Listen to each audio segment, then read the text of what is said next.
Debit card. So இந்த ஆங்கில சொல்லுக்கு இணையான தமிழ் சொல் என்னன்னு கேட்டிருக்காங்க. இதுக்கு கரெக்டான ஆன்சர் ஆப்ஷன் சி, பற்று அட்டை. நெக்ஸ்ட் கொஷின் பாருங்கள், சரியான இணை எது அப்படின்னு கேட்டிருக்காங்க. ஸோ இதில் கரெக்டான ஆன்சர் என்ன அப்படின்னு பார்த்தீங்கன்னா ஆப்ஷன் பி, ஆன்லைன் ஷாப்பிங் அப்படின்றது இணையதள வணிகம்.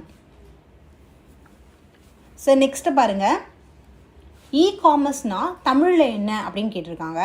இதுக்கு கரெக்டான ஆன்சர் ஆப்ஷன் ஏ, மின்னணு வணிகம். ஸோ நெக்ஸ்ட் கொஷின் பார்க்கலாம்.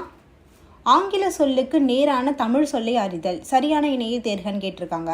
ஸோ இதுக்கு கரெக்டான answer option C, credit card அப்படின்றது கடன் அட்டை அப்படின்றது தான் கரெக்டான ஆன்சர். நெக்ஸ்ட் பாருங்கள், கிராப் இதுக்கு தமிழ் சொல் என்னன்னு கேட்டிருக்காங்க. இதுக்கு கரெக்டான ஆன்சர் ஆப்ஷன் டி, செதுக்கி அப்படின்றது. நெக்ஸ்ட் பாருங்கள்,